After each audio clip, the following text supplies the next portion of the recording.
set, go. Okay, we'll call the special meeting of the Municipal Council to order at 7:04. Please stand and join me in a salute to our flag.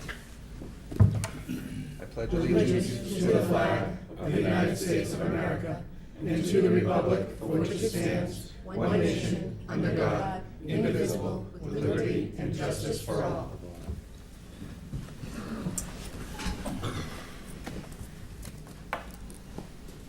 So with us, would you kindly read the notice for the special meeting?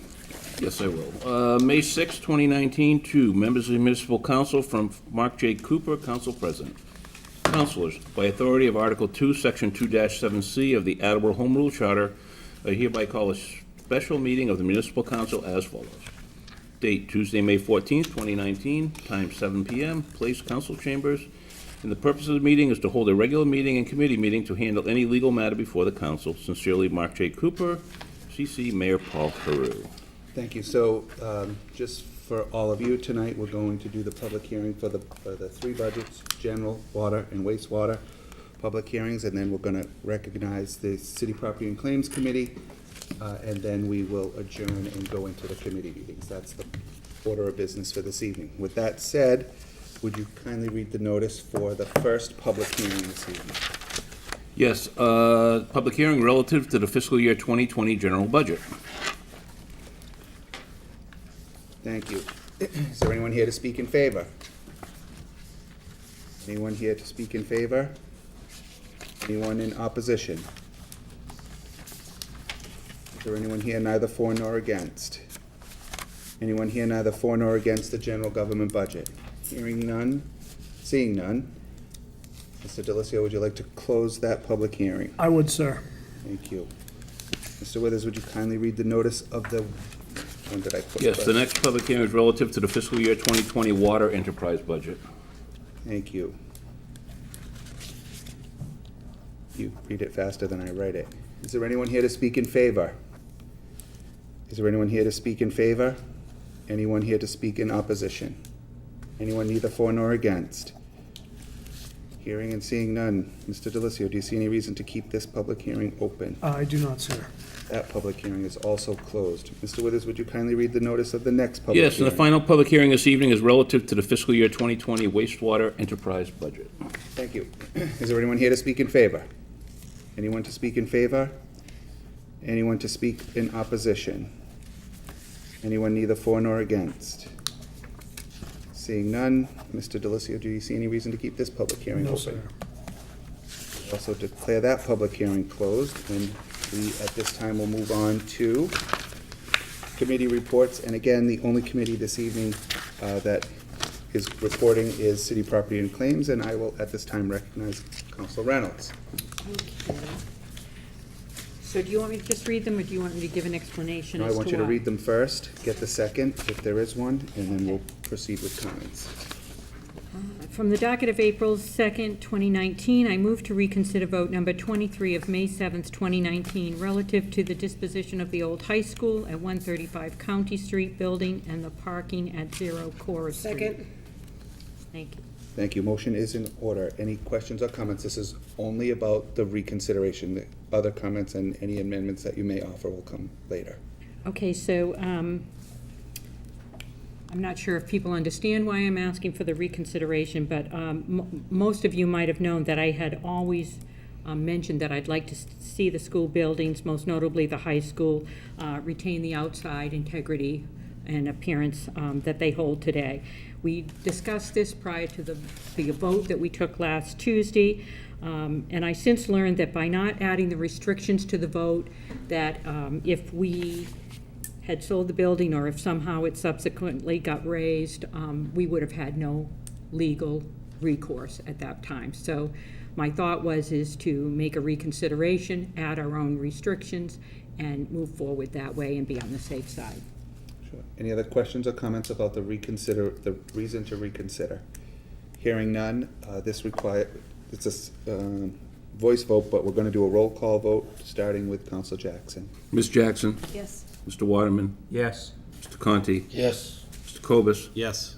Vice President Parika? Yes. Mr. Delissio? Yes. Ms. Dolan? Yes. Ms. Reynolds? Yes. Ms. Holmes? Yes. Mr. Blair? Yes. President Cooper? Yes. 11 yeas, 0 nays. Thank you, motion passes. So, from the docket of April 2nd, 2019, I move to approve the request of the mayor regarding the old high school at 135 County Street and the parking lot at 0 Core Street be declared available for disposition. Second. Thank you, motion is in order. Council Reynolds, any comments or? I'd like to add an amendment to that. Okay, so the amendment would be to keep as much of the outside integrity of the building, which was built in 1912, intact, to retain and maintain at the very minimum its current facade, the current front stairs, and the grassy area and landscaping which faces County Street. Second. Thank you. So the amendment is in order. Any questions or comments? Council Reynolds? So again, my original thought was to maintain as much of the building and retain as much of the outside of the building as possible. But what I'm suggesting here is that by saying that at the very minimum, we would like to see that faces County Street remain exactly intact. Any other questions or comments from the council? Council Conti? So, deed restrictions typically devalue the property, and they limit the bundle of rights. So when you buy a piece of real estate with improvements on it, you have this bundle of rights, and the best way to explain is that like a bunch of sticks that are strapped together with a rope. And one stick is the right to use it, another stick is the right to abuse it, then another stick is the right to lease it, another stick is the right to grow crops on it, and I forget what the rest of the rights are. And those come all the way from the British government. We got that when we won the Revolutionary War. When you put a restriction on a deed, you limit the use. So you take one of those sticks and you like cut a little piece of the stick off, and it's not like you're buying all the bundle of rights when you get the property. You're buying it with some restrictions that you can never overcome. And I understand that in return for this, we're getting a piece of Attleboro's history preserved, because at least the fascia, which I think is your main intent, would stay intact. I'm going to support the measurement with the amendment, because I believe that if the Economic Development Director or the city has an offer or has an experience with difficulties of marketing the property with a deed restriction, they'll come to the council for a reconsideration of the reconsideration.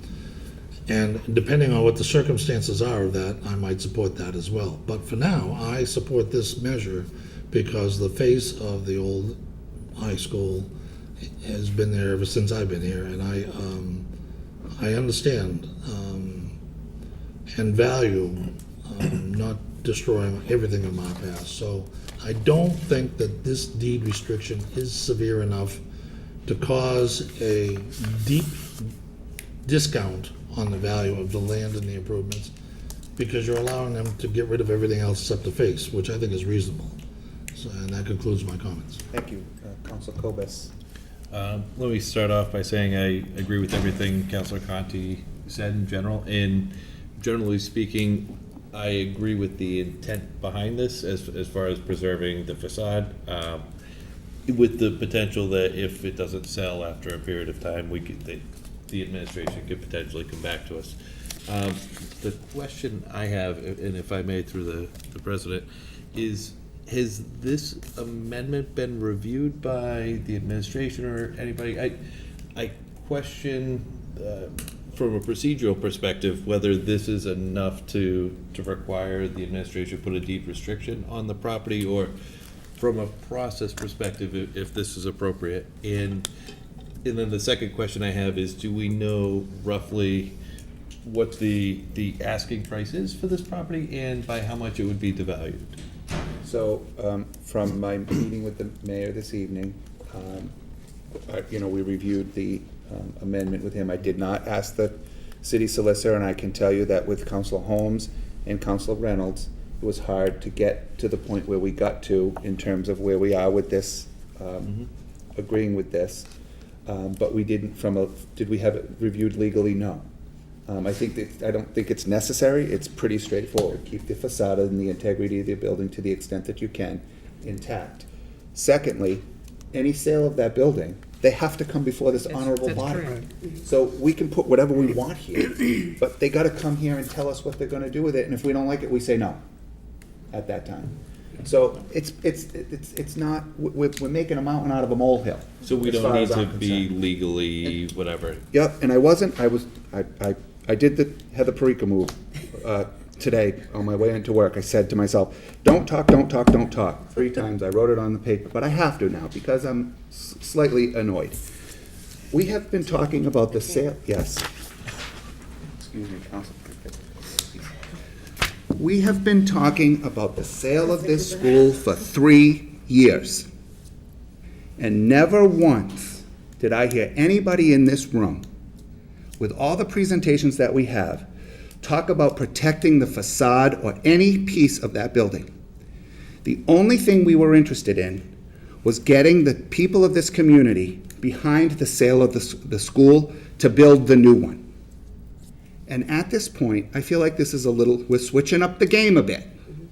I'm behind it and I'm with it because I agree with the position that Councilor Conti's taking, and they have to come back before us to do anything at the building anyway. But let's not fool ourselves. We all, most of us, ran around this community selling the new school. And the sale of the school and the impact of the sale of the school, these schools, was going to help the people most affected by the increase in the taxes in the early years. That's what we told people. And now we're putting a restriction on it to affect that, perhaps in some way, perhaps not, because let's just be honest as well. Every single possible hazardous thing that could have gone into a building is in that building. It was built in 1912. There's lead paint, there's asbestos. I don't know that I didn't do an assessment, but I think it's pretty fair to say that there's some hazardous materials in that building that also have to be dealt with. So there's a lot of barriers there. The barrier that they don't have with that building, which is, in my opinion, is a sales point, is they have plenty of parking. It's across the street, but they have plenty of parking to deal with whatever they wanted to do with in that building. So I don't see them coming before the Zoning Board of Appeals for a parking variance or anything like that. But I'm disappointed that we didn't sort of have this idea of preserving the building. But did we really think about the impact of preserving the building at the time when we proposed it? Or are we just doing that now because we got what we wanted in an overwhelming vote in support of the school? And that concludes my comments.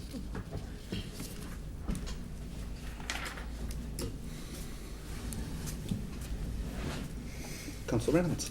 So I'm just going to have to, although I agree with some of what Councilor Cooper is saying as far as what some might have thought, I always was opposed to knocking down always. I wasn't opposed to the sale, but in my little brain at the time, it never occurred to me somebody might raise the buildings. Never once did it occur to me. And then when it did, I was horrified. So I'm bringing forth my own objections, which I did several weeks ago, and I continued the public hearing in order to make sure that people were aware that what could happen. And here we are today. So my feeling is, and I had multiple conversations with city planner, Gary Arasian, who did say that he would put them in the RFP, but again, it didn't leave us any legal recourse if they weren't taken in a vote. And hence, we are here. So although many people might have not cared about them being knocked down, I cared. I do care. I didn't even go there. Nobody from my family went there. We grew up in North Attleboro. And I would be horrified the same if the old North Attleboro High School were just raised. That's how I feel about some of the older buildings. So with that, that's the end of my comments. Thank you. And I was remiss in my comments to not point out that you did do a lot of work with talking to Gary, Council Holmes as well, in terms of what the impact was, what the process was, how this process would work, how those conditions could be put in there and put in pretty tightly and then sort of ratcheted back over time and sort of prioritize. So I do appreciate the work that you did with that, and I know that you did that, and thank you for doing that. Councilor Delissio. Thank you. So, Council Conti, I appreciate your comments, and I think a lot of us are kind of feeling the same way. But I kind of want to look at it from a different angle, and I think that the fascia is really what makes it attractive. You know, I've already spoken to an interested party, developer who is interested in that property because of the facade of the building. So I think what this is doing is preserving that piece of our history, which means so much to so many in our community. But I agree with Council Corbis that, you know, if it's, you know, a year from now and we're not making any progress, I'd hope this honorable body would take a look at it again and just say, hey, we gave it a good college try, but to Councilor Cooper's point, we knew this was on the horizon. So I wholeheartedly support this, and thank Councilor Reynolds for bringing it back. Thank you. Vice President Parika, and then Councilor Dolan. Thank you, President Cooper. So just to roll it back and to answer one of Councilor Cobus's questions, I did have a lengthy discussion with Mr. O'Cast today with regard to this property and the process that he's in the middle right now. And as it stands right now, it is currently valued at $1.9 million in its as-is condition with no restrictions. So, you know, to piggyback on what Councilor Conti said, it could have some impact on what we would be able to, you know, get for a price for that.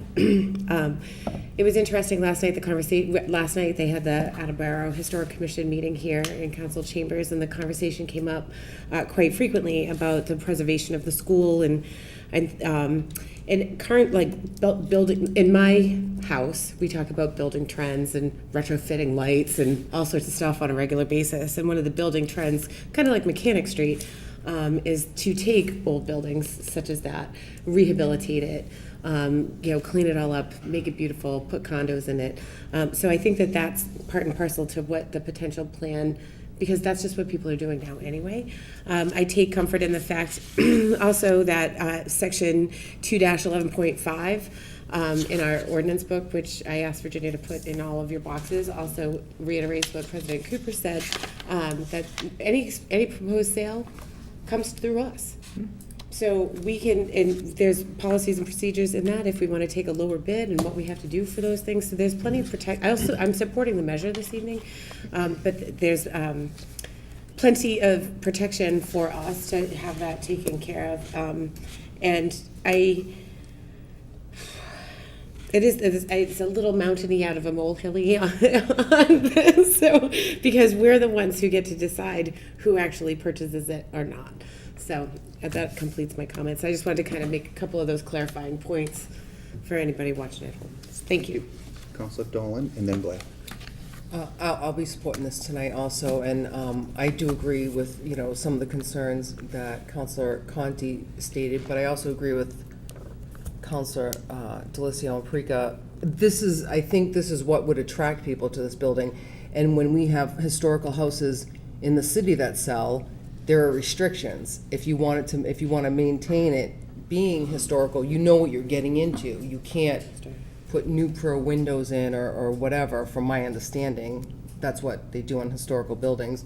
So I'm hoping this doesn't change the price and it doesn't change its attractiveness. So, but I will be supporting this. Thank you. Great, thank you. Councilor Blair. Excuse me, just a little bit of history.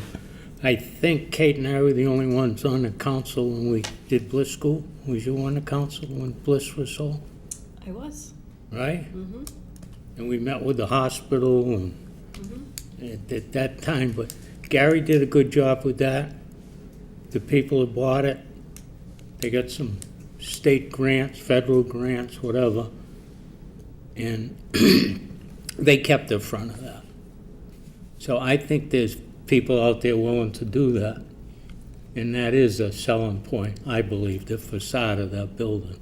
So I'm confident that it's not gonna really devaluate that property that much. And if so, we still got, as you said, Mr. Cooper, we have the last word. Any other questions or comments? Thank you. Councilor Holmes. I agree with what Councilor Conti said. I think that this keeps us having a seat at the table, and obviously I also like to hear that we can approve the sale.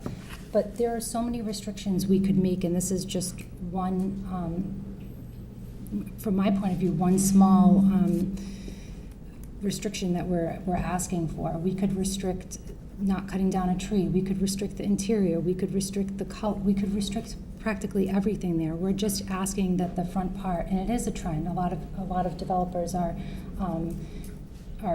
deciding that they would like to keep that, but without this, I just don't feel comfortable. So, thank you, Council Reynolds, for bringing it out. That concludes my comments. I thank you for answering my question. Based on it coming back before the council, I'm not concerned about the wording or from a process perspective.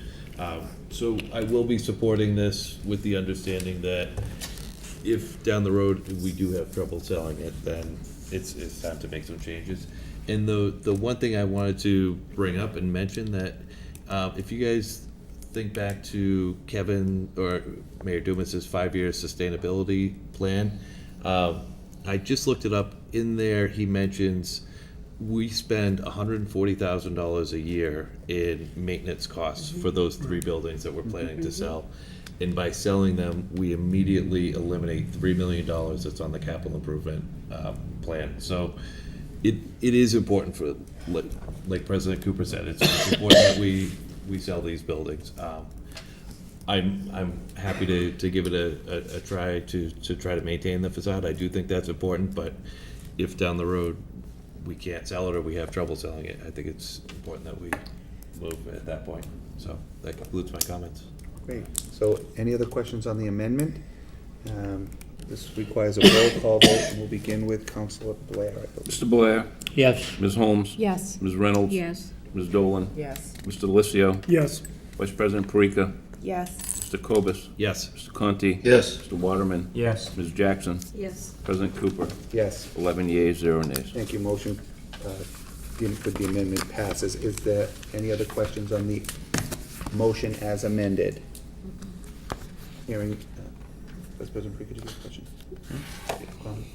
Problem? Yeah, if it's okay. So, don't speak. So I think, but here we are. So one of the things that I was thinking about with regards to this, in being that, and I'm not making a motion, I'm just opening it up for a little bit of discussion if possible, that, again, one of the things that we're concerned about is the ability to sell this and the speed by which we need to sell it and the maintenance cost and having to heat it again for another winter and all of those kinds of things. So would it be reasonable and responsible, perhaps maybe Councilor Reynolds could contemplate this, that if we put a sundown clause on I would be it? opposed. Okay. Just so that. I would be we- opposed. I still have the floor. Move so- the question. Can't till she's Can't done. until I finish. No. I'm just opening up the discussion for a moment, and that's fine. You don't have to support it. I'm not even making a motion.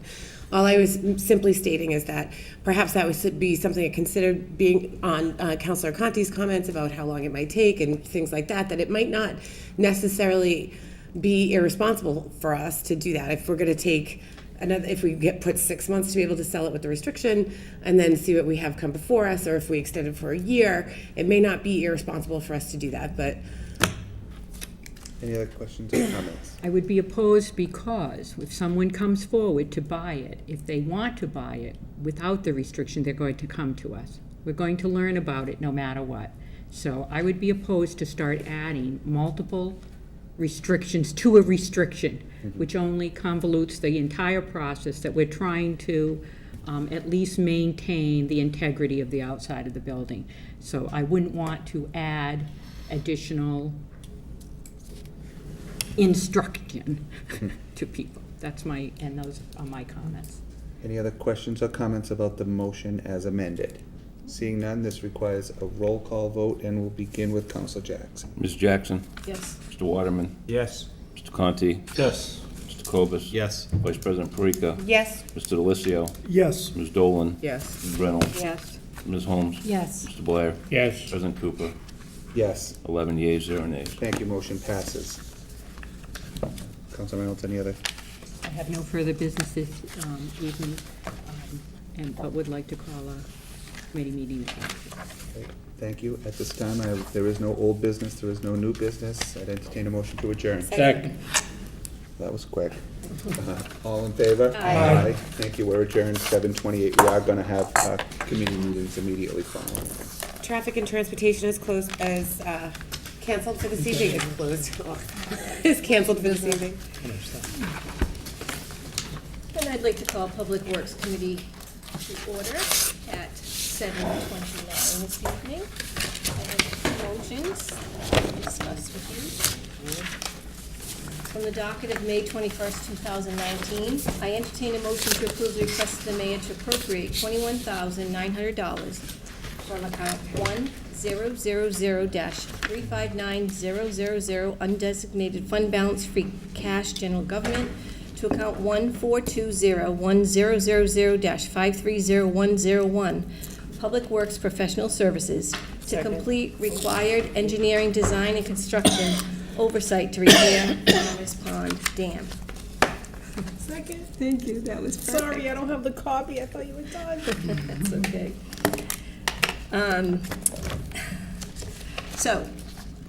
For those of you that don't know where the Farmers Pond Dam is, it's located between Clifton Street and North Ave. And they've been finding a lot of seepage coming through there. The hills, the mounds that come down, those have cascading. They have had a company that has come in, an engineering company that has been looking at it and has deemed it as unsafe now. So by law, we do have to fix it. So what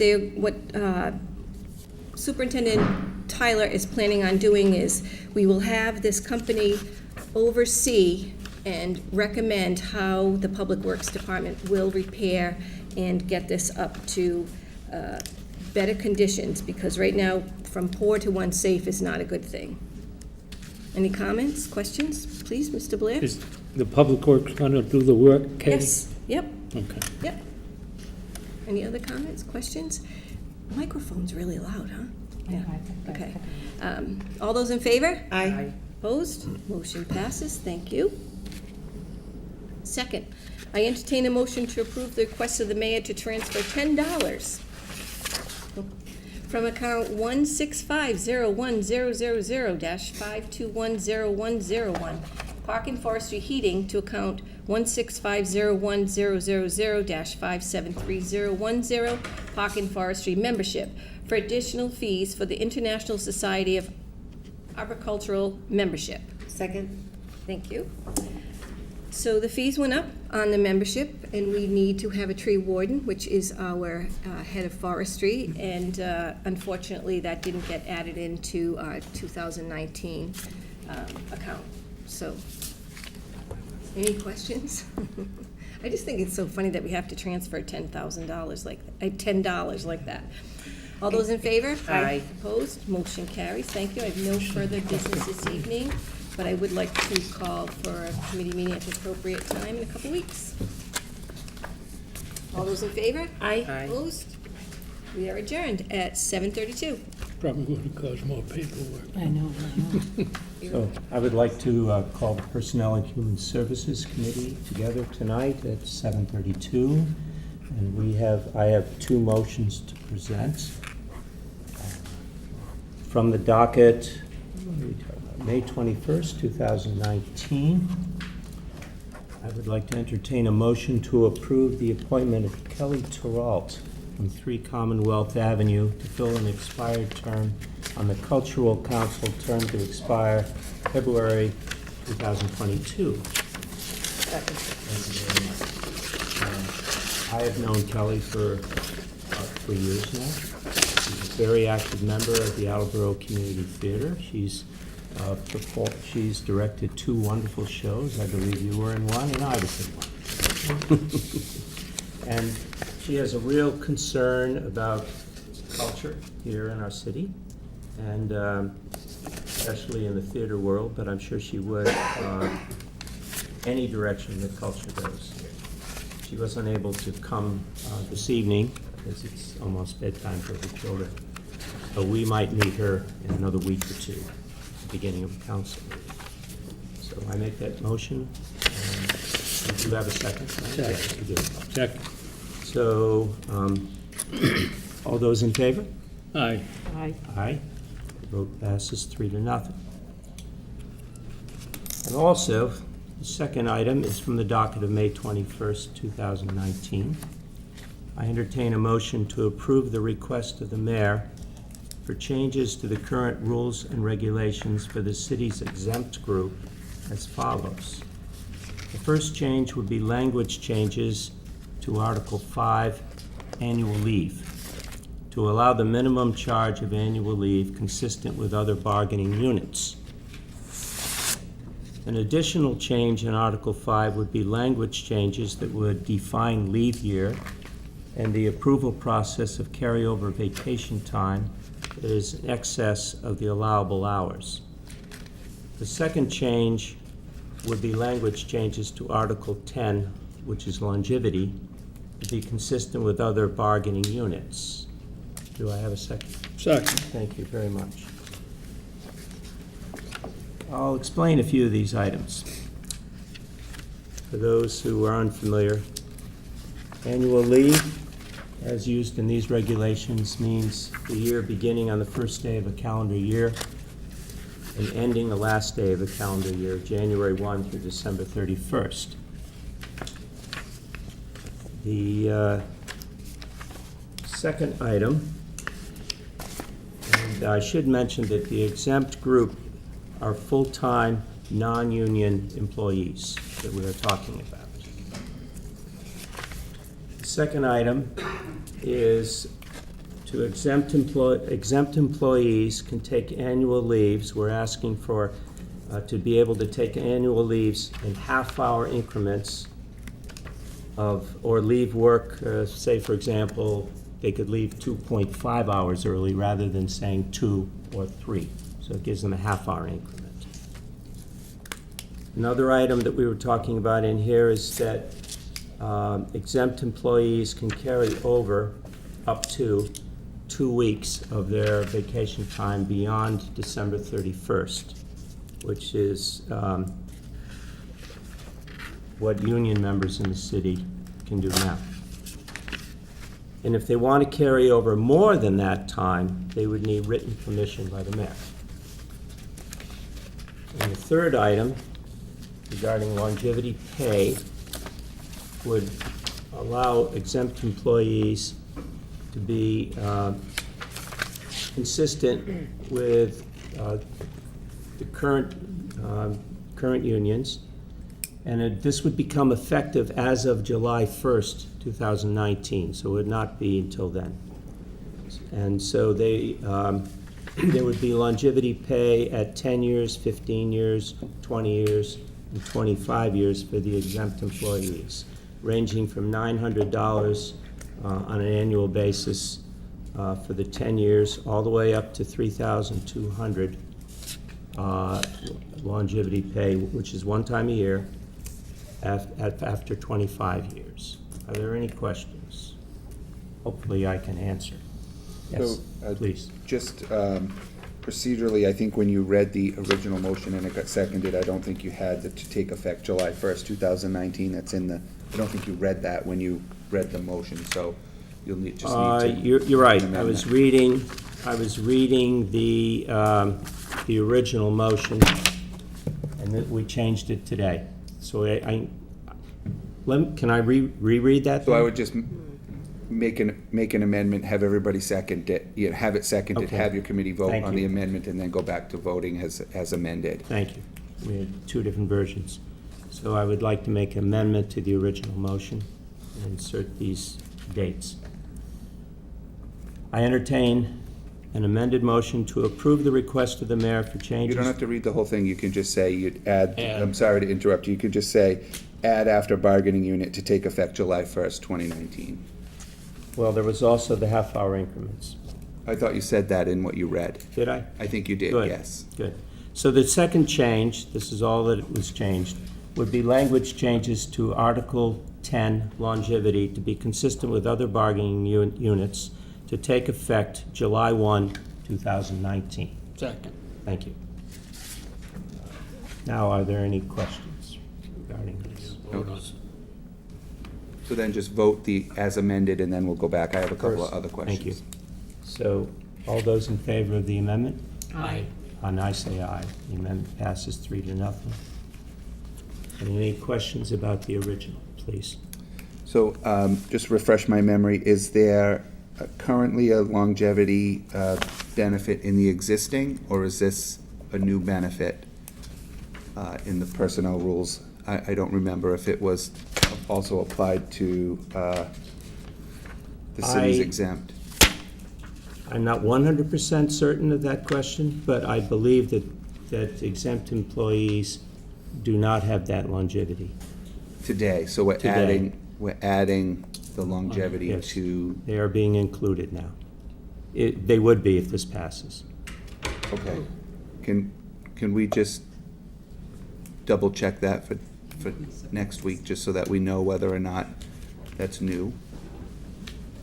It's Yes. an increase of an existing. Okay, I can print out the changes if you like. okay, yeah. I didn't remember reading that when I looked at it, so, all right, that answers my question. Thank you. There is one. Yes, There is? Yes. Okay. yes. Sorry about that. That's okay. It's fine. I just wanted to, and what I heard was that it exists, but it's increasing. So, thank you. That concludes my comments. Any other questions? Councilor Reynolds, did you No. have a question? No, I do not. Yes. It is an increase, and I see that here being increased, for example, for 10 years from $500 to $900 is the example of that. Thank you. Councilor Blair. Before the next meeting, would you get me a copy of the increases? Yeah, that's right. Yeah. Are we allowed to vote on this now, or do you want to wait? Yep. Okay. All those in favor of the original motion? As amended, right? Aye. Aye. The original motion, As as amended, passes 3-0. Yep. That concludes the business of the Personnel and Human Services Committee. I'll call for the next committee meeting at the next appropriate time. Thank you. Thank you. I'd like to call the Capital Improvement and City Development Committee to order at 7:41.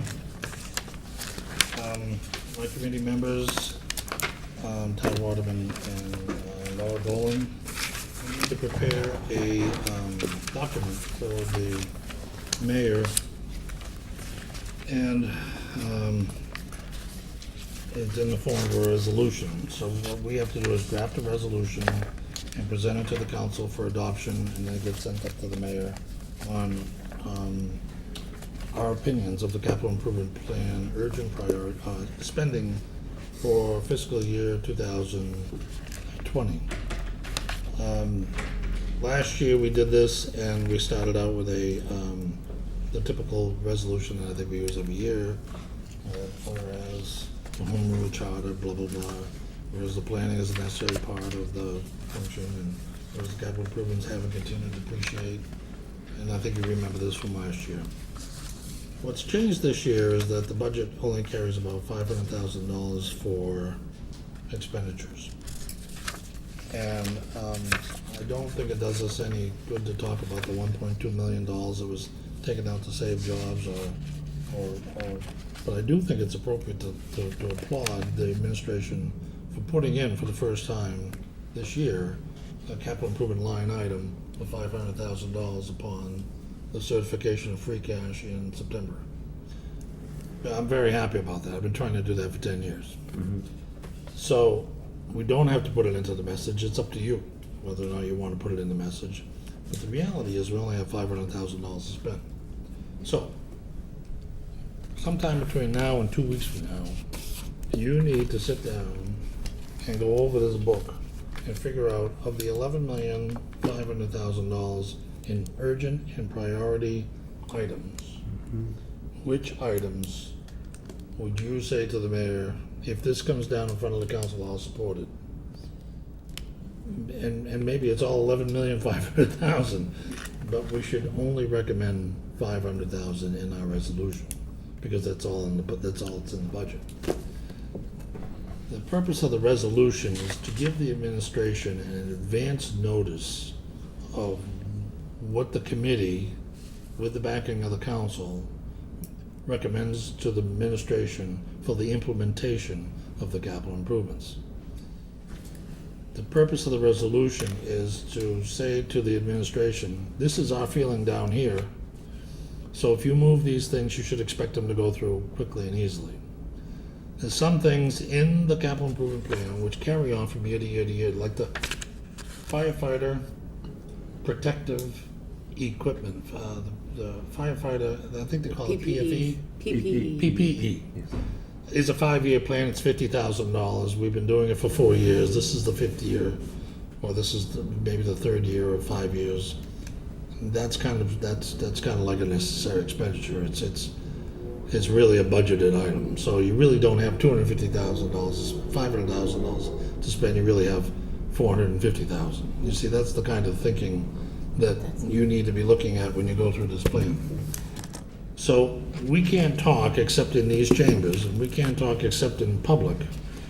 And we have to come up with what we're going to recommend to the council that should be in the resolution that would kind of give a green light to the administration on what we want to spend.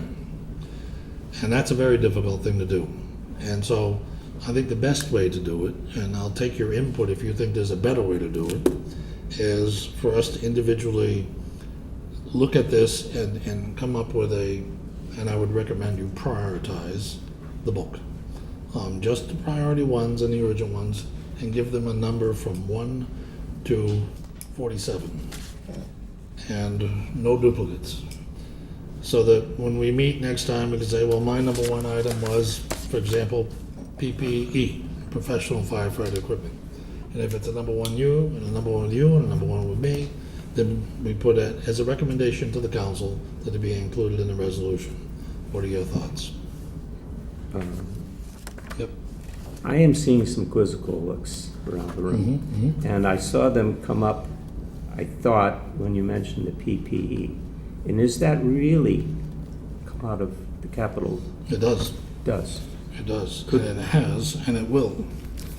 So the fire department had a request of $466,150 in urgent and priority items. And in our booklet, the capital improvement plan on page 29, there is a detail, I can refresh your memory, Thank you. where the professional firefighter equipment, which is an urgent status, has been on a fiscal year 2020, $50,000, fiscal year 21, I'm sorry, this is the first year of a 5-year plan. $50,000 in 21, $50,000 in 22, $50,000 in 23, $50,000 in 24. See that. That's why you saw the quizzical looks, because I was thinking that we were already in the program and we're not yet in the program. So, if we don't budget $50,000 each year for 5 years, then it's an outlay of a higher amount to give them the professional equipment that they need to fight fires, and it all wears out at the same time. So the logic that he was putting in the plan was, if you buy a little bit every year over 5 years, when you get to the end of 5 years, we'll start again with buying a little bit every year over the 5 years, and $50,000 should do it. So should that be a budgeted item in the fire department? Absolutely, I think so, because it's a repetitive 5-year plan, and it should not be in the capital improvement plan. It should be in a firefighter's budget. Yeah, I'm seeing inquisitive looks as well, so. Well, you can call on it. Councilor Dolan, do you have a comment?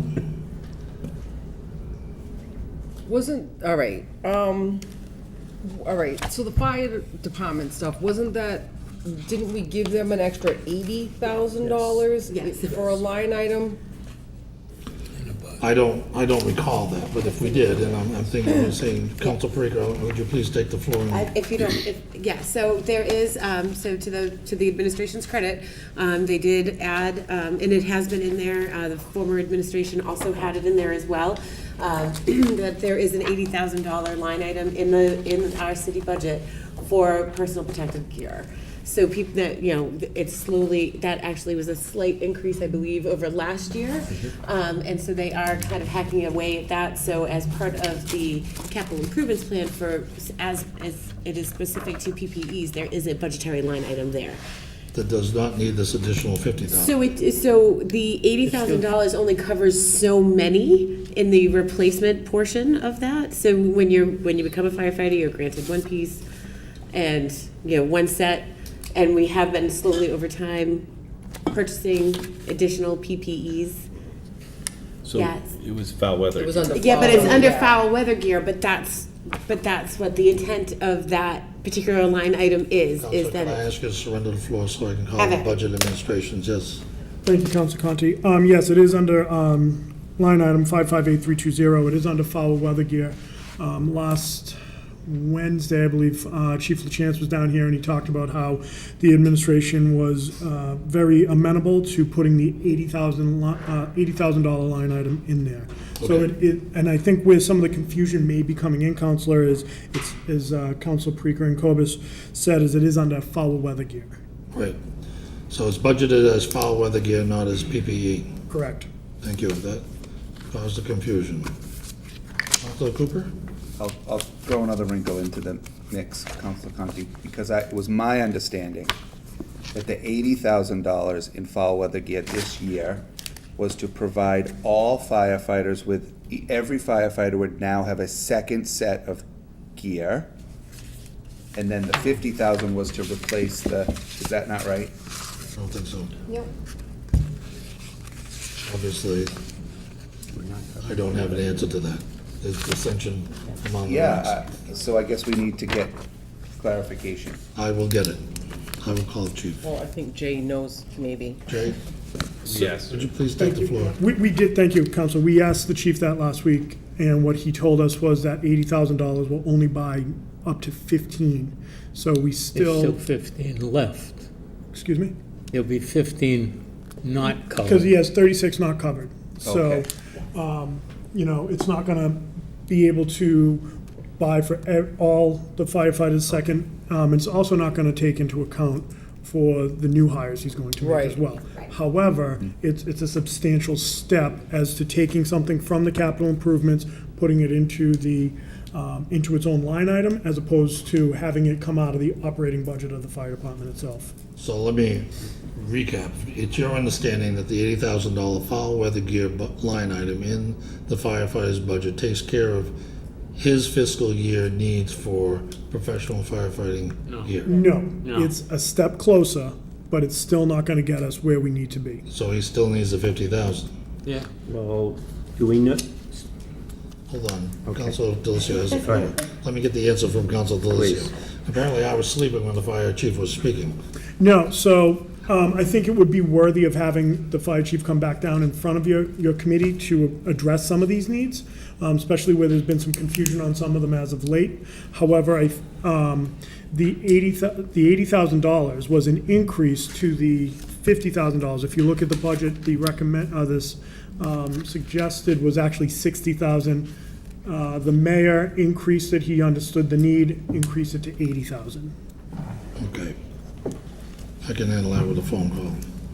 Thank you. Council Cooper. But it doesn't negate the 50,000 that's in the capital improvements plan to fill the rest of the gap, is that?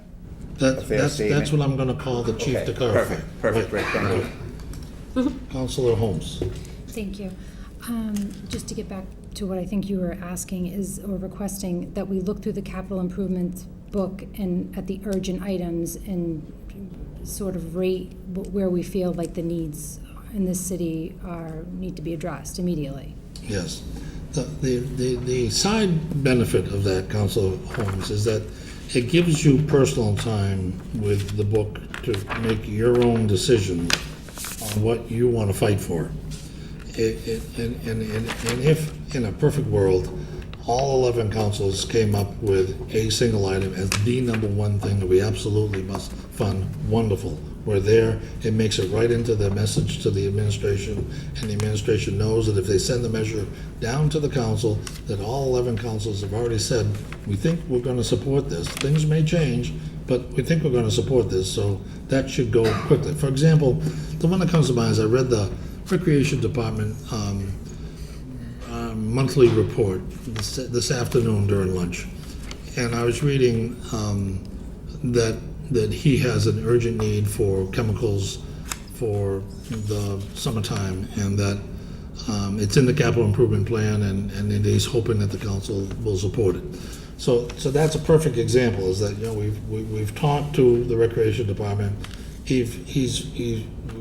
had a meeting with the Recreation Department. During that meeting in the Recreation Department, he stated two things that were really, really important. And one was that when the pool comes down, that there's an underground line that goes to the bathhouse so that they can continue to get power into the field, and that that contract with Coneco would handle that. The other one was the chemicals coming down. So in thinking about the number of people that benefits in the city and the needs of the city, that I would put that at someplace in my ranking of all of the things that are in the book. In looking at something else like, I gotta find an area. Replace the roof at Union Street Fire Station for $150,000. That might not be so high on my list, because I think if the roof started to leak and it got to be a serious problem, we'd run out and get a bond, rather than deplete the $500,000 we have in the capital improvement fund. We might even tap the stabilization fund, because there's an emergency, the roof is leaking in the fire station.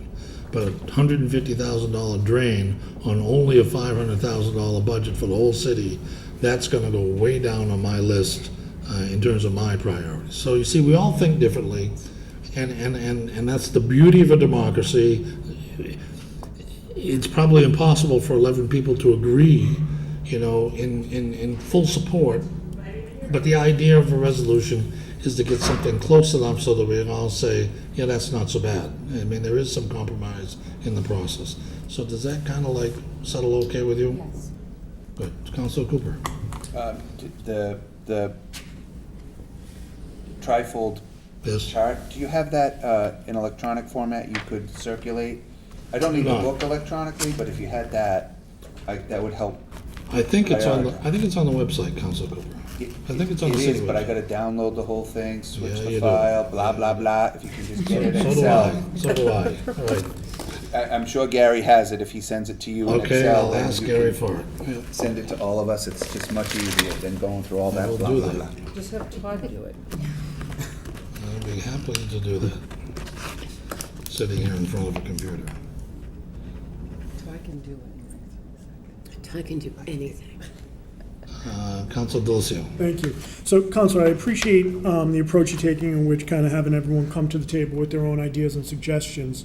The concern I have about that is, yes, it's a democracy. We're all going to have our own separate ideas, and I think that's a great discussion point to have.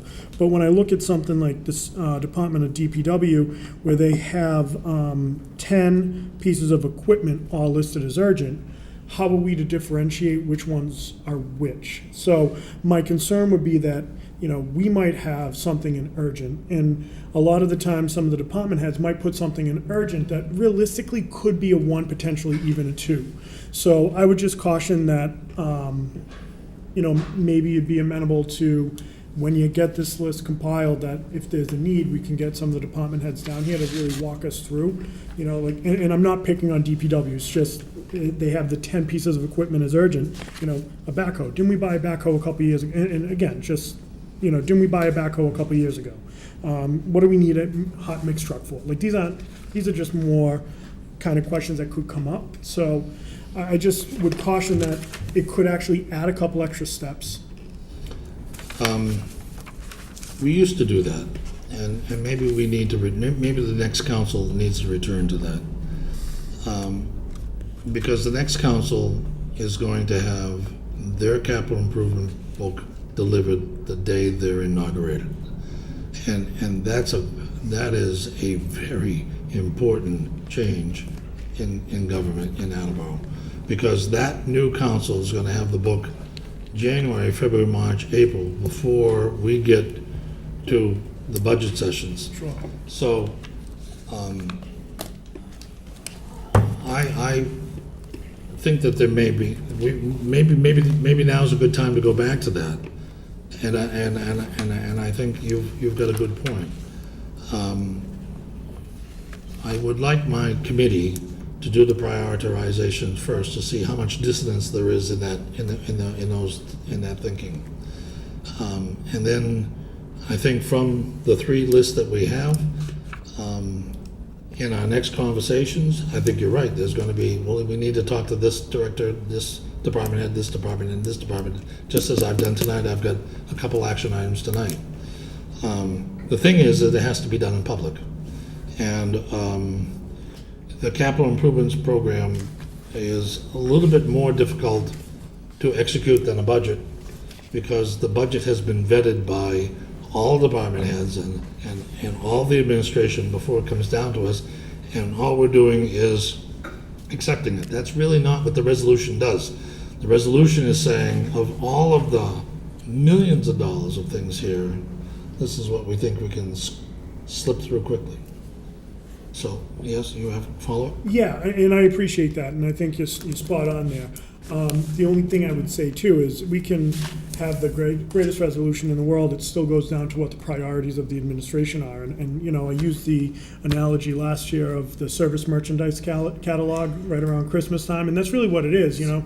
So what's important to us may not fit into what the plans are of the administration. So I think that's why I like what you're doing with getting the list, compiling it. And I've always appreciated your passion as it relates to capital improvements. I do believe that the reason we got that line item in there is because you're persistent. So thank you for listening to my concern. I do appreciate that. So following up on what you just said, is that last year was a perfect example of this process functioning, because when we sat down in the capital improvement plan, the first thing on our resolution was fix the Sanford Street garage. And that was a big bite. But we were unified and a solid group behind it. And so I think that's the benefit. That's the end result of the benefit of getting the capital improvement plan, having these conversations and writing a resolution to get to that point where something big like the Sanford garage, which has been neglected, getting to the point where it was going to be seriously bad. And to fix that now for what was a big bite of money is saving the city a lot of money down the road. And I don't want to go on that all night long. Yes, Councilor Copus. I have two quick items for you. Yep. First and foremost, I agree with Councilor Delicio and applaud you for the manner in which you're doing this and suggesting the prioritized list. I would love it if you could take that a step further, and provided we do get that prioritized list as throughout the year as things come down to us, if you can help sort of remind us where they are on the list and what things are ahead of it, just so that as we are evaluating individual items that come before us, we can sort of maintain that perspective. Because to be honest, I don't. The capital improvement book is a huge book, and I don't necessarily carry it around with me all that often. So where possible, if you could take on that role, that would be useful. Or maybe if we have it sent out digitally, we can look it up ourselves. The second item I wanted to mention is where you talk about the $500,000 that's budgeted for next year. I would caution you when drafting your message to the administration in restricting it to that $500,000, because if you remember, we had 3.8 million certified in free cash this year, of which we're taking 1.2 million and putting it towards one-time items for next year, but definitely not towards capital improvement projects. So whereas traditionally that would have potentially been used for capital improvement projects this year, we're now putting that towards next year's budget, so that next year, in theory, depending on what's certified for free cash, and we don't know what that number will be, but we've already prepaid the snow deficit. I would caution in suggesting that we restrict our capital improvement spending to $500,000 or. But if we have a prioritized list as things come up and items are available, we can address them. So the way you're going about this in putting together this prioritized list, I definitely applaud that. I think it's great. I would just caution you to thinking about it as there's only $500,000 for capital improvement. Yeah, you all set? Yes. So, two things. Let me address the last thing first. The reason why I stated that we should be looking at $500,000 is because we lost the 1.2 million in capital improvements to the snow deficit. There is no likelihood that there's going to be additional funds and free cash to go to capital improvements because it's already gone to the snow deficit. I agree that if the number comes out to a little bit above 500,000, fine, but the purpose of budgeting is to budget. I've worked so hard to get to the point where we got a budget. I think that we should recommend the budget. And it's a very short time between this year and the next council. And I don't know who the capital improvements chair is going to be next year, and we don't know who the councils are going to be picking up the ball next term, but it's very close by. I mean, they're going to be doing this, that council is going to be doing this in February, which is really quick. And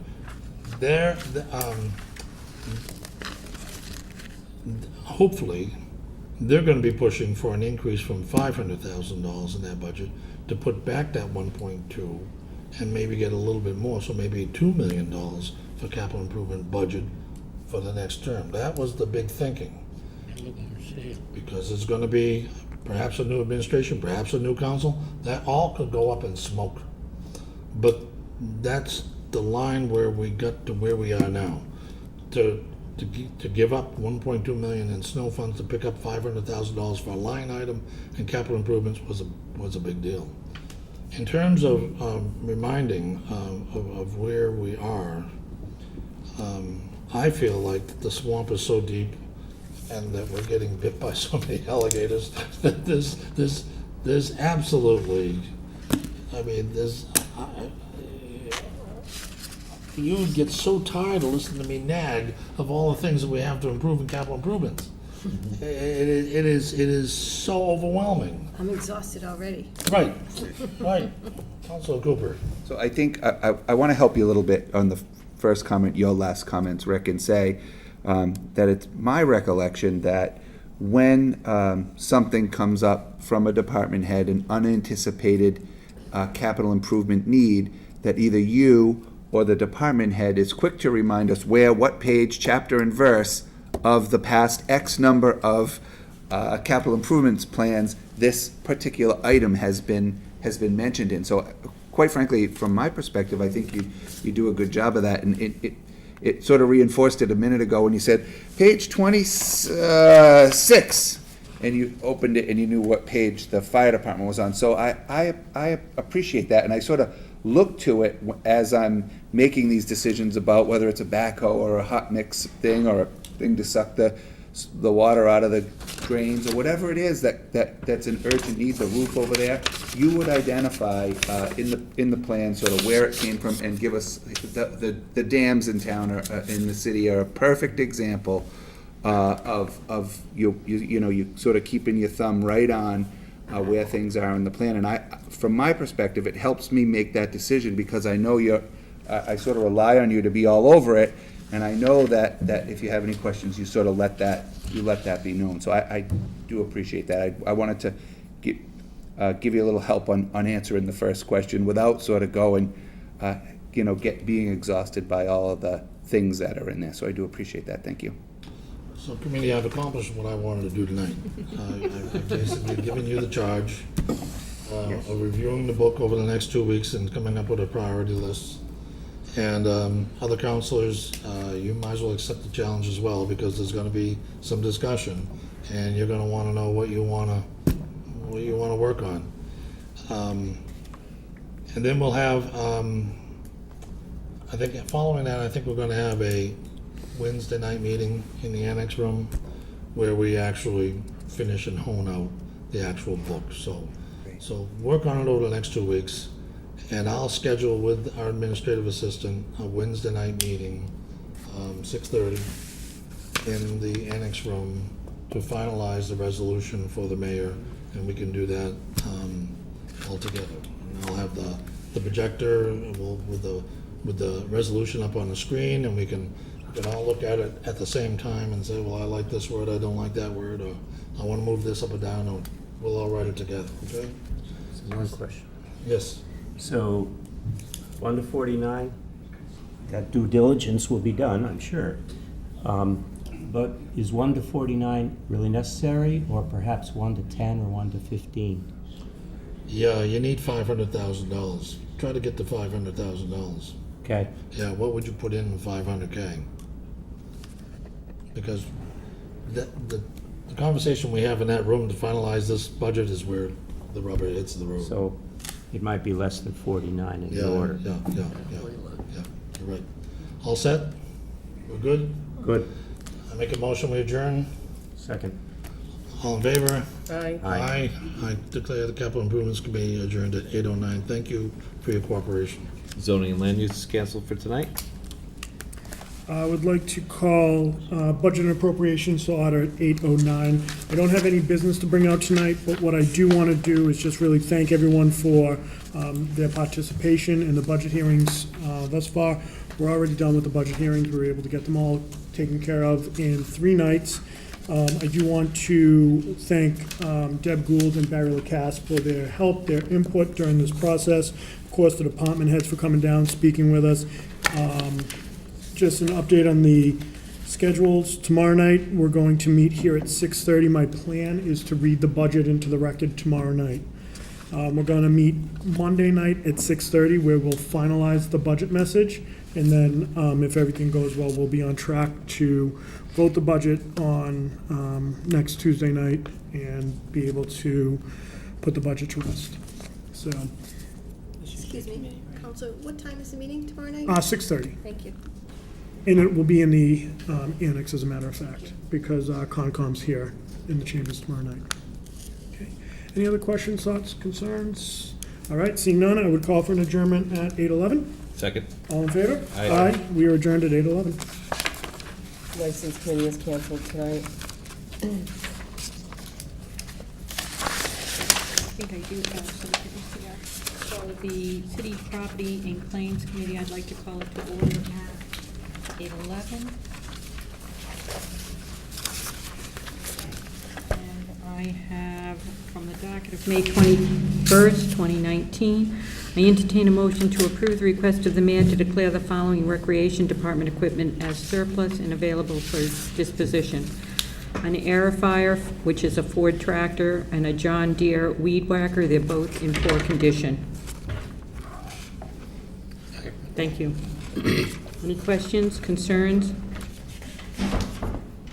All those in favor? Aye. Okay, that motion passes. I entertain a motion to approve the request of the mayor to declare the following police department furniture as surplus and available for disposition: 6 tan steel case desks, 1 gray desk, 5 60-inch tan metal partitions cubicle walls, 10 tan metal partitions cubicle walls, 3 tan metal shelves, and 1 white steel case desk, and they are in very poor condition. Second. Thank you. I think it's pretty self-explanatory. Any questions or concerns? All those in favor? Aye. That motion passes. Councilor Cooper, do you know, am I reading that last one? No, because the Thank public you. hearing's June 4th. That's what I thought, okay. Yep. Okay, and that is all of the business that I have this evening for City Property and Claims. And I'd like to, so what I'd like to do is request an adjournment at 8:12. Second. Thank you. All those in favor? Aye. Okay, so we are adjourned at 8:12, and I'd like to call a committee meeting at the next appropriate time. I'd like to call Ordinance Election and Legislative Matters Committee to order at 8:13. Committee members are myself, Councilor Waterman, and Councilor Jackson. I have 3 motions this evening. I entertain a motion to hold a public hearing on June 4th, 2019 for the following amendment: to approve the request of the mayor that the drop-off and pickup restriction for certain parking spots on Sanford Street be removed and replaced with 2-hour parking spaces. Second. Thank you. We didn't call a public hearing, so this is just to call the public hearing for that to happen. Any comments or questions? All those in favor? Aye. Oh, I'm sorry. That's, yes, it was assigned. I didn't know if you wanted to refer this to traffic study for their recommendation as well. Yes, If please. you want I to would make like a to do motion that. for that. So I would like to also make a motion to refer to traffic study. Any comments or questions? Yes, just one. I think you need to add in, delete the word Sanford Street, like add the whole motion in.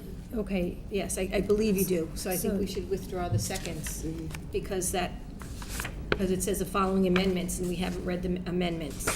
I entertain a motion to hold a public hearing on June 4th, 2019 for the following amendment: to approve the request of the mayor that the drop-off and pickup only restriction for certain parking spots on Sanford Street be removed and replaced with 2-hour parking spaces.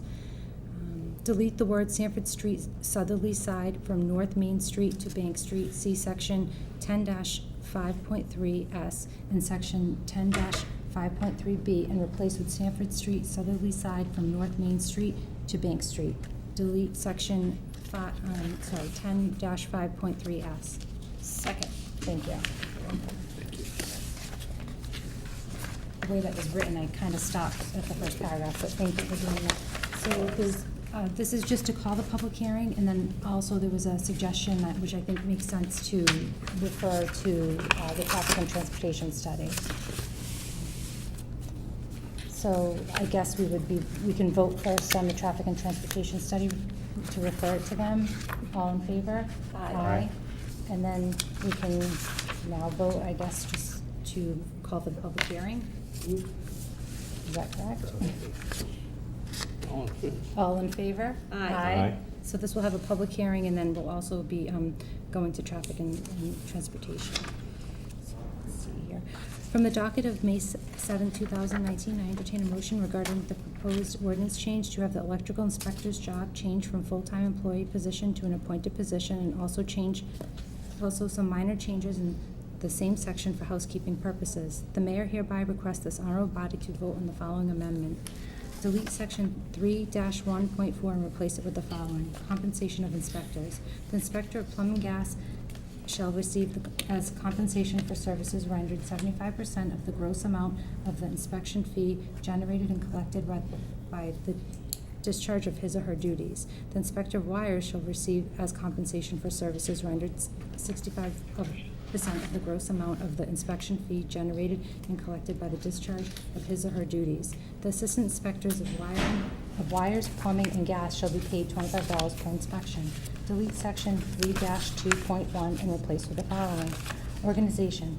The inspector of building in compliance with Mass General Law 142, section 11 shall appoint an inspector of gas piping and gas appliances in buildings for a term of 3 years, subject to the confirmation of the municipal council. The inspector of gas piping and gas appliances in the building shall be qualified in accordance with the provisions in Massachusetts Code for installation of gas appliances and gas piping and general law, and shall receive such salary as the inspector of building, subject to the approval of the municipal council, shall from time to time determine. Delete section 3-2.3 and replace with the following: powers and duties.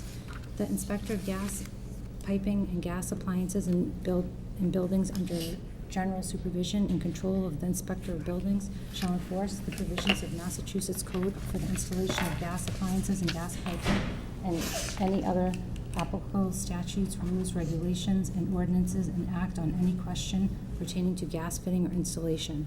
4, delete section 3-3.1 and replace with the following: organization. The inspector of building, in accordance with Mass General Law 142, section 11, shall appoint the inspector of plumbing for a term of 3 years, subject to the confirmation of the municipal council from those persons who have qualified under the civil service eligible list of the city in accordance with the civil service laws, rules, and regulations. The inspector of plumbing shall receive such salary as the inspector of building, subject to the approval of the municipal council from time to time determined. Delete 3-3.2 and replace with the following. 3-3.2, powers and duties. The inspector of plumbing, under the supervision and control of the inspector of buildings, shall enforce the provisions of Massachusetts State Plumbing Code and any other applicable statutes, rules, regulations, or ordinances, and act on any question concerning plumbing. Delete Section 3-4.2 and replace with the following. Inspector of wires, under the general supervision and control of inspector of buildings, shall enforce the provisions of the Massachusetts State Electrical Code and any other applicable statutes, rules, regulations, or ordinances, and act on any such questions concerning wires designated to carry electrical light, heat, or power currents. Insert the following into the end of Section 3-7. The inspector of wires shall receive as compensation for services rendered 65% of the gross amount of the inspection fees generated and collected by the discharge of his or her duties.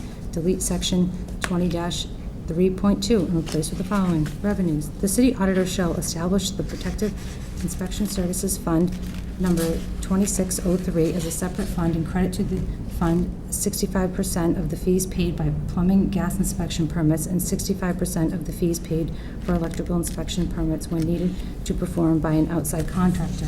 Delete Section 20-3.3 and replace with the following. Purposes and expenditures. During the fiscal year, the inspector of building, with the approval of the mayor, may incur liabilities against spent monies from the Protective Inspection Service Fund number 2603 for the cost of the professional services as established by the ordinance for appointed plumbing and gas inspectors, inspectors of wires, and all alternate inspectors, and that the proposed ordinance change take place prior to July 1st, 2019. Second. Thank you. We had the public hearing, and I also spoke to Bill after that. This would basically be making it so that there was, do you recall the conversation? This would be contract work instead of a salary. So there's some benefits that come with that, and he feels like it's also would be in line with how other departments are run, such as the plumbing department and things like that. So it seemed to make sense. Any other comments or questions? No. The only thing that I did look into as well was the 3-year appointment, but it looks like the other departments also have a 3-year appointment. I was concerned with if we wanted to maybe make it 1 year, but it seems like it is in line. I think it's in line with others. I honestly don't think you'd get anybody on a 1-year appointment either. You need some continuity there. So if there's no other comments, we can vote. All those in favor? Aye. Opposed? The motion passes. And then lastly, I entertain a motion to delete the following ordinance in its entirety. I won't read the whole ordinance because I already have it. The ordinance of the City of Attleboro, Section 2-17, Council on Disabilities. Second. Thank you. This was, we're just cleaning this up because we already have the Disability Commission. It doesn't make sense to have the Council on Disabilities and the Disability Commission, so we're just cleaning that up a little bit. Any other comments on it? No, we understand. I do. All those in favor? Aye. Opposed? The motion passes. And that concludes the business this evening for ordinance, election, and legislative matters. And I'll call for an adjournment. Second. All those in favor? Aye. We are adjourned at 8:22. Thank you. So, Oh, yes. reporting public safety call Committee on Public Safety Emergency Management to order. 8:22. A couple items to strike. From the docket of April 3rd, 2018, I entertained a motion to strike the following item, and that was to change the ordinance as it relates to appointing authority. It was brought in by Mr. Delicio, and that was to change the appointing authority for the fire department, police department, respective heads. It's been sitting in here and Second. didn't get much favorable motion. I'd like to strike those. Virginia won't have to type them up every week. Second? Second. All in favor? Aye. Aye. Motion, thank you. Secondly, I entertain a motion to strike the following item. That's a proposal relative to the practice of hunting on public lands and private properties in Attleboro without the permission of the landowner. This particular item, do I have a second? Second. Okay. This particular item was vented and voted on a few weeks ago in another committee, so it no longer needs to be in mine. Any questions, comments? All in favor? Aye. Aye. Motion passes, excuse me. From the docket of May 21st, 2019, I entertain a motion to approve the request of the mayor regarding the need for funds to rent and purchase uniforms for 7 new recruit firefighters.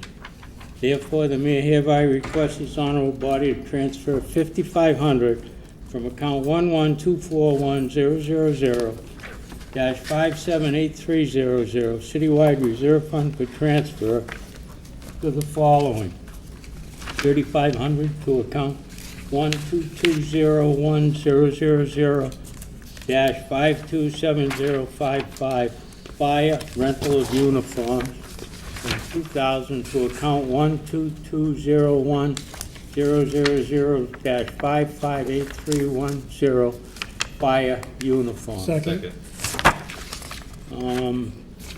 It's pretty self-explanatory. We've got to rent some uniforms because that turnout gear takes, I think he said 6 weeks or so, or longer to get, and they have to be measured. So the new recruits, in order to go through that short course so we can put them on a fire truck, have to have live fire experience. And these will be rental uniforms till they can be fitted with their own. And they'll be able to take that course, and we can utilize them once they're hired. Any other questions? Oh, okay. Thank you. I actually, last week at the budget meeting, was asking the chief about this because he had mentioned something about the turnout. I know you're calling it the PPE, I just always know it as turnout gear. And he had said, you know, they weren't able to get into the Massachusetts Fire Academy until after they become paramedics. And now we're not hiring paramedics anymore. And they have 2 years to become paramedics, and hopefully within a year they become a paramedic, and then we can wish for a spot at the academy. And I said, well, why would they need the turnout gear yet if they're not going to be fighting fires yet, but they're going to be hired? And he did explain that Attleboro is doing a short-term training program here, just like a 3-week program. So they're going to need that gear because they're going to actually be lighting things on fire, and they're going to need the gear for that. But yes, he did say it was going to take 90 days for the uniforms, but we don't want to fit them for a uniform because what if, you know, they don't pass the paramedic? You know, what if we fit them for the uniform and the city's gone and paid for that, which is a lot of money, Mr. Conti, like we were just talking about earlier. And so we fit them for those uniforms, and they're theirs because it's a custom fit. And so, yeah, and I never heard of such a thing like you renting. He explained that to us last week too about they rent them. First time I've heard of renting Yeah, uniforms. I don't think they've ever done it before. But it's short-term rental, right? Because didn't he say it's like 12 weeks or something? It's enough time to get them through that training, get fitted Just through us, yeah. for their own. Because they still have to pass their paramedic before they can go to the Mass Academy. Not the paramedic. They get 2 years to get their paramedic license once they come on as a fireman. But I don't think they can go to the academy. They're not accepted at the academy unless they're a paramedic ahead of time. No, they go as a firefighter. Okay. They go as a Double check that. firefighter. You can check on it, but they go as a firefighter. We're hiring firefighters now, Yeah. not paramedics.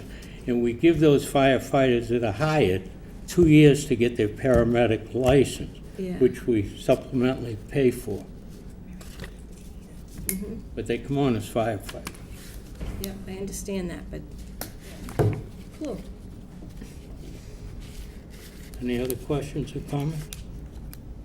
Hearing none, all in favor? Aye. Aye. Motion passes. I entertain a motion to, to approve the request of the mayor to surplus 4 obsolete Life Pack 500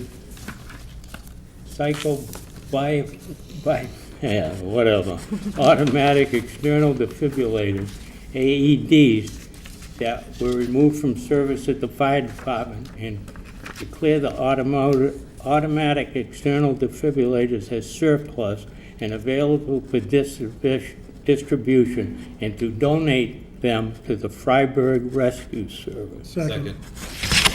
We've donated some stuff to the Freiburg Rescue Service before. They cover a vast area up there with a limited amount of equipment, and this to us is obsolete. To them, it's a lifesaver in a lot of instances. So I believe it goes to good use. No fire department around here would be looking for it. Up there, it's a lifesaver, so I think it's a good idea myself. Any questions or comments? Hearing none, all those in favor? Aye. Aye, motion passes. Also, last but not least, from the docket of May 25th, 1st, 2019, I respectfully request an appropriation to the fire department for the second gear extractor prior to the close of FY19. That was new business brought in by myself and co-signed by the rest of my committee, Public Safety. Second. I'd just like to send this up, see if anything sticks to the wall. Yes, Mr. Cobus. I believe this was sent to the administration. I don't know that we have anything for us to approve here as far as a main. It was assigned to my committee, so I assume it's got to be out of As a the committee. placeholder, I thought. Yeah. Cooper? Yeah, so the mayor did respond. You probably didn't get a chance to see your email. Virginia was gonna print it late this afternoon. He did respond to three things that two that we referred to the administration, and then this. I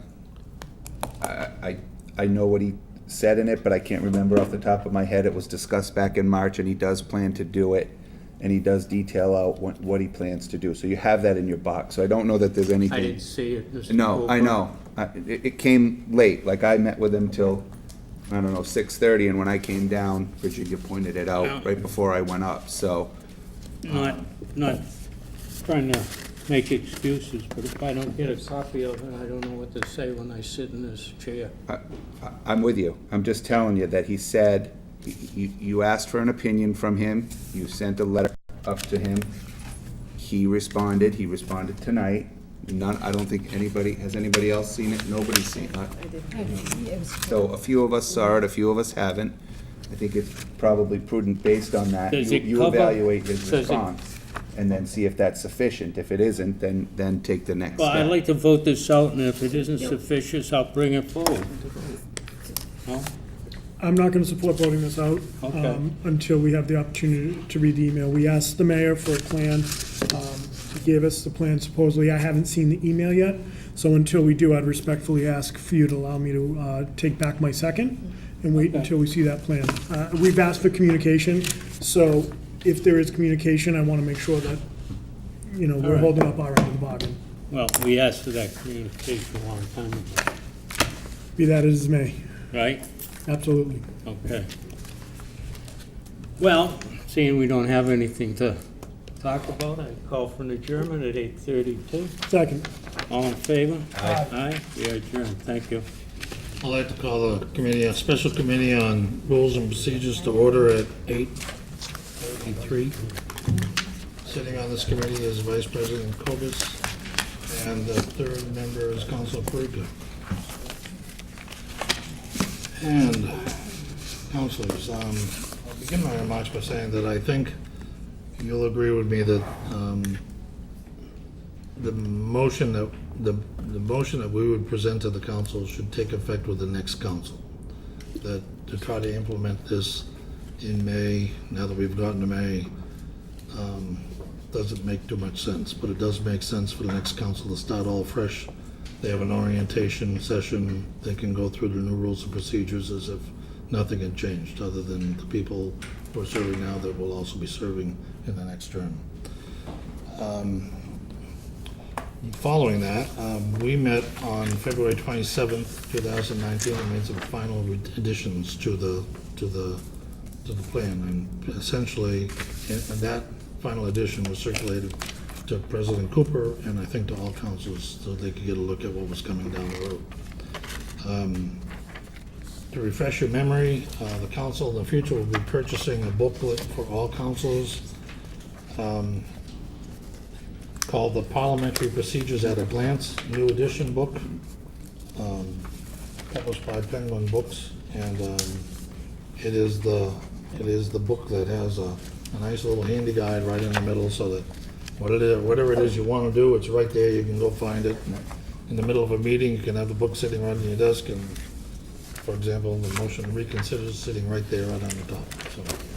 So, Councilor Kovas has also taken a summary of this booklet and put it into a one-page chart, which we'll include in the rules and procedures as a handy-dandy, single-page, pull it out of your drawer, quick guide, what it is that you can do and not do. And that's about all I have to say. Do either of you have any comments? Yes, Councilor Kovas. Can you resend the final draft? I just did a quick search and I couldn't find it. It doesn't mean I didn't receive it, but. Okay, I will if recirculate you it. wouldn't mind. That'd be great. Thank you. And you want to, since it's been I would- 5 months, would you suggest that we circulate to all councils? And Yes. You want to do that before we make a motion to accept the new rules of procedure? Yes, to give them a chance to chime in on it. So it might be June, it might be the next council that takes this order up. That's fine, we'll do that. We'll You get them, say that a lot. It's May 14th. I'll do that, I'll circulate them.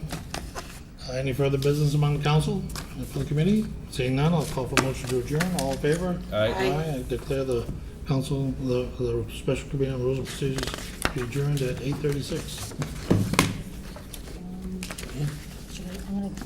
I'm gonna call a special committee on tax abatement for review to order at 8:36. Myself, Council Reynolds, and Council Delicio. I have an update, as you know, I introduced new business, and I have a plan to meet with Deb Gould, Barry Lacasse, and Julie to review and make a plan as to what's gonna work best for the city. I'm planning on also inviting some people down to kind of talk about what those members in particular to talk about how this could impact the city. So that's where we are right now with that.